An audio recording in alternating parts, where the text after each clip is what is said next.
নমস্কাৰ সকলোকে Sumanta official YouTube চেনেললৈ আপোনালোকক স্বাগতম জনাইছোঁ। আজি এই ভিডিঅ'ত আপোনালোকক দেখুৱাম যিসকল লোকে অনলাইন যোগেদি নাইবা অফলাইন যোগেদি চৰকাৰী লেটিঙৰ বাবে এপ্লাই কৰিছিলে তেওঁলোকৰ লিষ্টখন অসম চৰকাৰে জাৰি কৰিছে আৰু সেই লিষ্টখন কেনেদৰে চাব পাৰিব আপোনালোকৰ তাত নাম আছে নে নাই তাৰ বাবে ভিডিঅ'টো প্ৰথমৰ পৰা স্কিপ নকৰাকৈ শেষলৈ চাই থাকক আৰু যিসকল লোকে মোৰ ভিডিঅ' প্ৰথমবাৰ চাই আছে প্লিজ লাইক এণ্ড ছাবস্ক্ৰাইব কৰি দিব যাতে এনে ধৰণৰ ইম্পৰ্টেণ্ট নটিফিকেশ্যন আপোনালোকে সকলোতকৈ প্ৰথমতে পায়। বলক ভিডিঅ'টো আৰম্ভ কৰোঁ। প্ৰথমে আপুনি নিজৰ মোবাইল নাইবা কম্পিউটাৰত যিকোনো এটা ব্ৰাউজাৰ অন কৰিব। অন কৰাৰ পিছত গুগলত চাৰ্চ কৰি দিব স্বচ্ছ ভাৰত মিছন বুলি। তাৰপিছত প্ৰথম যিটো ৱেবছাইট স্বচ্ছ Bharat mission Gramin department of drinking ইয়াত ক্লিক কৰি দিব।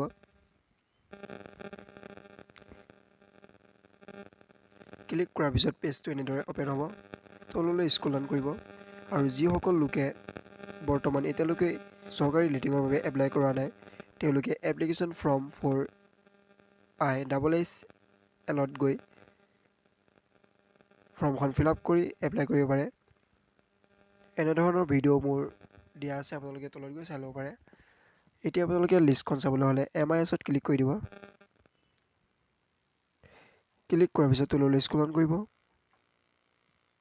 Households of pages to CSC reports summary of application received for ISSL from citizen ইয়াত আপোনালোকে ক্লিক কৰি দিব। ক্লিক কৰাৰ পিছত তললৈ স্ক্ৰল ডাউন কৰিব। ইয়াত আপোনালোকৰ ষ্টেটবোৰ ওলাব।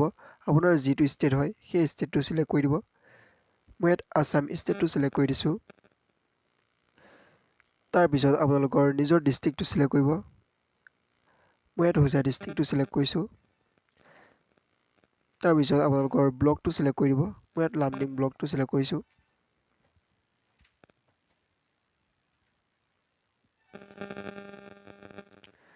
আৰু তাৰপিছত কেতিয়াবা আপোনালোকক গ্ৰাম পঞ্চায়তটো চিলেক্ট কৰিব দিব পাৰে।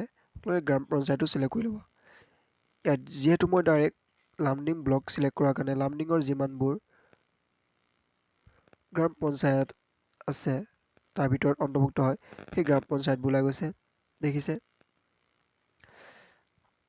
এতিয়া এনেদৰে আপোনালোকৰ গ্ৰাম পঞ্চায়তটো শ্ব' কৰিব আৰু এইফালে আপোনালোকৰ গাঁওখনৰ নামটো শ্ব' কৰিব আৰু আপোনালোকৰ এপ্লিকেশ্যন আইডিটো শ্ব' কৰিব আৰু ফেমিলি হেড মেম্বাৰটো শ্ব' কৰিব তেওঁলোকৰ নামটো আৰু এইফালে আপোনালোকৰ হাজবেণ্ডৰ নামটো শ্ব' কৰিব আৰু মোবাইল নম্বৰটো শ্ব' কৰিব।